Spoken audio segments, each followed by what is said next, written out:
Assalamualaikum, selamat pagi anak-anak. Bagaimana kabarnya hari ini?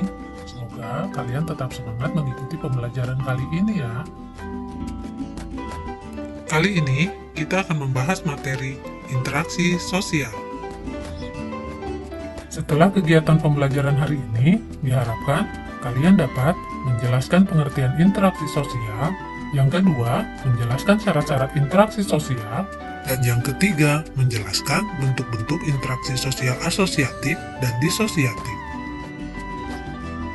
Manusia tidak bisa melepaskan diri dari kehidupan masyarakat, karena pada hakikatnya manusia adalah makhluk sosial. Sebagai makhluk sosial, dalam kehidupannya manusia mempunyai kebutuhan, baik kebutuhan material maupun spiritual. Untuk memenuhi semua kebutuhan hidupnya itu, manusia membutuhkan bantuan orang lain. Sehingga manusia harus berinteraksi dengan sesama anggota masyarakat. Apakah sebenarnya interaksi sosial itu? Mari anak-anak, kita ikuti dalam kegiatan pembelajaran hari ini. Interaksi sosial adalah hubungan timbal balik antar manusia untuk memenuhi kebutuhan hidupnya. Syarat-syarat terjadinya interaksi sosial, pertama, jumlah pelakunya lebih dari seorang.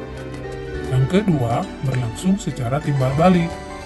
Yang ketiga, adanya komunikasi antar pelaku dengan menggunakan simbol-simbol yang disepakati. Dan yang keempat, adanya suatu tujuan tertentu. Berdasarkan pelakunya, interaksi sosial terbagi menjadi tiga. Yang pertama, antara individu dengan individu.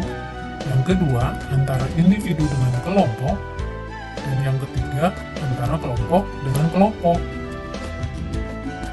Sementara berdasarkan caranya, interaksi sosial dibagi menjadi dua. Yang pertama, interaksi secara langsung. Artinya, antara pelaku dapat saling bertemu atau bertatap muka. Yang kedua, interaksi tidak langsung.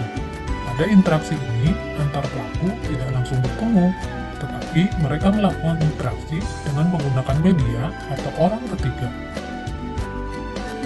Berlangsungnya suatu proses interaksi sosial didasarkan pada beberapa faktor. Pertama, faktor imitasi, yaitu proses seseorang mencontoh orang lain atau kelompok. Contohnya, seorang anak perempuan bermain masak-masakan karena melihat ibunya pada saat memasak di dapur. Yang kedua, faktor sugesti, merupakan pengaruh yang dapat menggerakkan hati orang. Contohnya, seorang pasien yang akan berobat ke seorang dokter, pasien tersebut akan cepat mengalami penyembuhan, salah satunya disebabkan adanya rasa sugesti pada dokter tersebut. Yang ketiga, faktor identifikasi, merupakan kecenderungan atau keinginan dalam diri seseorang untuk menjadi sama dengan orang lain.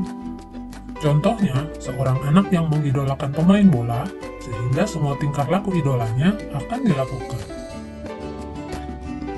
Dan yang keempat adalah faktor simpati, merupakan kemampuan untuk merasakan diri seolah-olah dalam keadaan orang lain, dan ikut merasakan apa yang dilakukan, dialami, atau diderita orang lain. Contohnya, pada saat ada tetangga kita yang tertimpa musibah, maka kita ikut merasakan kesedihannya dan berusaha membantunya.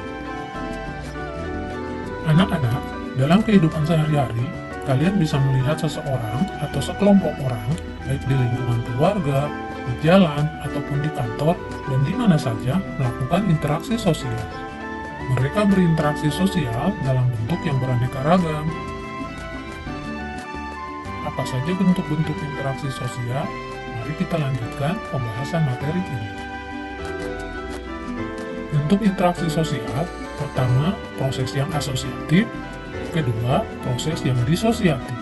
Proses asosiatif terjadi apabila seseorang atau sekelompok orang melakukan interaksi sosial yang mengarah kepada kesatuan pandangan.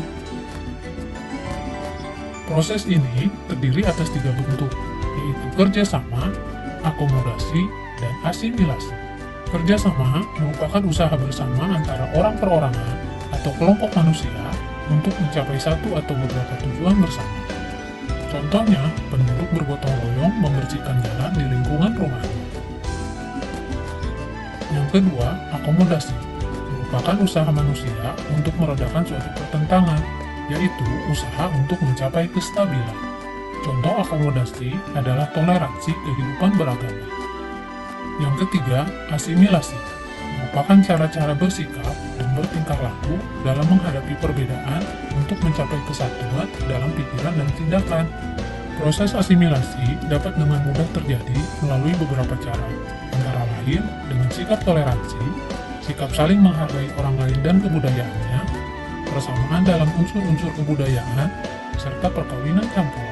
Dalam hal makanan, contoh asimilasi, misalnya bakso, makanan yang dibawa oleh orang Tiongkok, kemudian lama-kelamaan diakui sebagai makanan orang Indonesia yang dibuat dari daging sapi, ayam, dan sebagainya.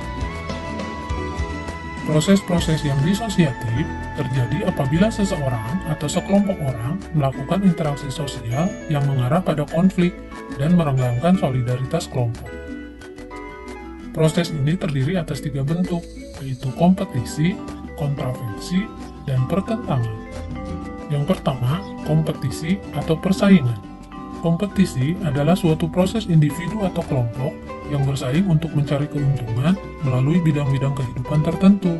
Contohnya, untuk mendapat gelar juara, kesuksesan, sebuah piala dan hadiah, seseorang harus bersaing satu dengan yang lainnya. Yang kedua, kontravensi, yaitu sikap mental yang tersembunyi terhadap orang lain atau terhadap unsur-unsur kebudayaan suatu golongan tertentu. Kontravensi ditandai oleh gejala-gejala kebencian atau perasaan tidak suka yang disembunyikan terhadap kepribadian seseorang. Contoh kontravensi bisa dijumpai di dunia politik. Yang ketiga, pertentangan atau konflik, yaitu suatu proses di mana individu atau kelompok berusaha untuk memenuhi tujuannya dengan jalan menentang pihak lawan yang disertai dengan ancaman dan kekerasan. Pertentangan atau konflik disebabkan antara lain karena perbedaan antara individu dengan individu, perbedaan kebudayaan, perbedaan kepentingan, dan perubahan sosial. Nah, anak-anak, bagaimana? Sudah paham kan tentang interaksi sosial? Sampai di sini dulu pembahasan materi kita kali ini. Selamat bertemu lagi pada pembahasan materi selanjutnya. Wassalamualaikum warahmatullahi wabarakatuh.